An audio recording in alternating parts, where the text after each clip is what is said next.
Kamuyu Coffee Factory, distributing coffee seedlings under the National Coffee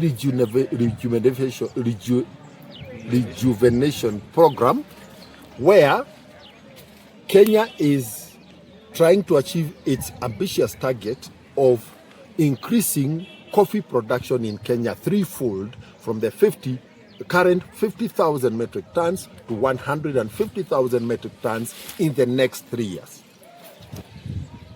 I am happy that we are actually in a demonstration farm for Kamuyu Coffee Factory, where the two preferred brands of coffee are growing side by side. We have Batian on one side and we have Ruiru 11. Currently, we are distributing Ruiru 11. What is happening is that the capacity of production per tree for this grade is much, much higher than largely the SL11, the SL 27 and 28 that was planted in the 60s and the 70s. We want to rejuvenate the aged coffee bush. Number two, these two varieties are more disease resistant, and therefore the farmer will spend less on pesticides and agrochemicals. And therefore today, this is my fourth factory in Nyeri Town Constituency, or in Nyeri Central Sub-County. We started with the Joriga, which had very good return this year of 177 shillings per kilogram of cherry to the coffee farmer. Yesterday we did Kehuyo that had paid 137. This morning at 9 o'clock, I have done Gediro that increased their rate from 102 last year to 130 shillings this year. Kehuyo jumped from 107 to 135 this year. Today we are in Kamuyu. Eventually, by the end of this program, I will have distributed 70,000 seedlings to the 80,000 seedlings to the 8 coffee factories across Nyeri Town Constituency. So now we are remaining with Modhuaine, Shorongi, Doroto, and then we will do Marwa, Yakanja, and Kagumo. Those last three are actually shared between, Marwa is shared between Nyeri Town and Madera constituencies. Kagumo and Yakaja are shared between Nyeri Town and Teto constituencies. And this is part of pesa mfukoni kwa mwananchi. The cost of one Ruiru 11 coffee seedlings in the open market today is anywhere between 80 shillings and 100 shillings. If a farmer gets up to 20 or 30 coffee seedlings, then you realize we have actually given the farmer anything between 2,400 and 3,000 shillings. Free from government, part of their taxes coming back to them. The other thing is that the process from here towards better return to the farmer. The number one, we did allow the farmers to form their own brokerage farms. And an example is Kirinyaga Slopes, Kipkerion, Baringo, and Muranga and Meru. But at the same time, I want farmers to know, even today, we have some coffee factories in Kirinyaga that are still using the commercial brokers, because the commercial brokers have had a long-term relationship with coffee buyers. They have an idea as to which coffee buyer wants what coffee. And therefore, there is still a bit of capacity building in terms of knowledge transfer that needs to be done with the farmer-owned brokerages so that they can have the same level of experience with the private brokerage firms. The next one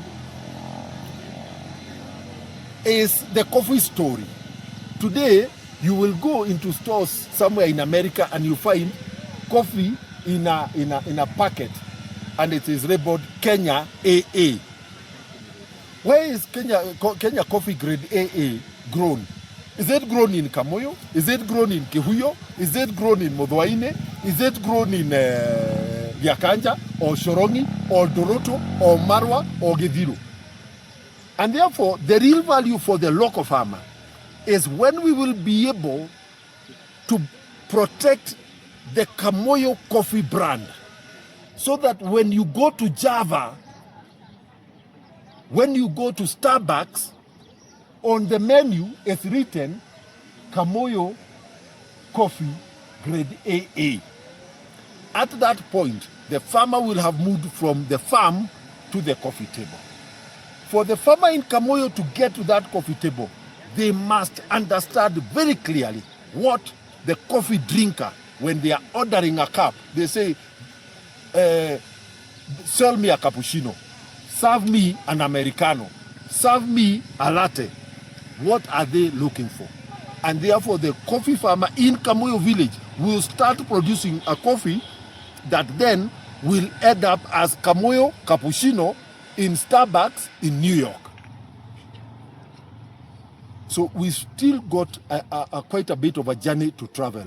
But for us to have an impact in the global coffee market, our volumes cannot make any sense until we go above 150,000 metric tons.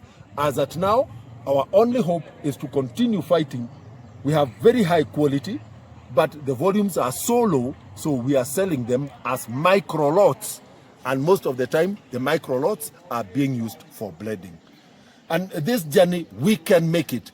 Progressively, we have made steps. The fact that last year, a coffee farmer in Kihuyo was paid 107. This year, they have received 135. The fact that a coffee farmer in Gediro, last year, they received 102. This year, they are at 131. Here in Kamuyu, last year we were 113. This year 131. So you can see there is steady, continuous improvement. We want to encourage our farmers to continue on that journey. The last three back and forth and stories that the farmer is losing a lot to the brokerage firm. Kenyans and Nyerians, please listen to me. The coffee broker today, even the ones owned by coffee farmers in Kirinyaga slopes, they are paid 0.2% of the sales. Meaning, out of 100 shillings, they take 2 cents. So that is the reality. And therefore, there is a question as to whether then, one, does the local farmer in Nyeri, the local cooperative, have knowledge, one, about how coffee cupping is done, how the coffee profile is provided, and lastly, how to prepare the catalog that then takes the coffee to the Nairobi Coffee Exchange, and the catalog that is used to negotiate and attract donors, direct buyers from every corner of the globe where coffee is consumed. Bado, tuko na safari kidogo. For me, the important thing is that now we are bringing more knowledge closer to the coffee farmers. Today, I am asking the chairman of Mudeka Coffee Cooperative whether he has a graph of how the market from sale number 1 last year to sale number 42, how the market behaved. When the prices were high, when they remained constant, when they went down. Number 2, at what point did he offer his coffee? But it's not just a question of when he offered his coffee. Because if at the time when the market had the highest returns, Kamuyu coffee was not ripe, there is no way the Kamuyu coffee farmer could have taken advantage of those high prices. Is it possible then to manipulate coffee in the field so that, for example, it ripens earlier? Because during the earlier sales, that is where we have better prices. But what is the cost to the farmer to be able to use the new inputs that will make sure that the coffee ripens early? So there is still a lot to learn on this market. But the important thing is that today, I do not think out of the previous 10 members of parliament, I doubt how many of them had the courage today and the knowledge to come and engage farmers directly in their coffee factories. A lot of them used to say, usiende kwa siasa za kahawa. But I'm telling farmers, coffee has no siasa. Coffee is a business. If you have something about our business, come. If you only have something about politics, keep off.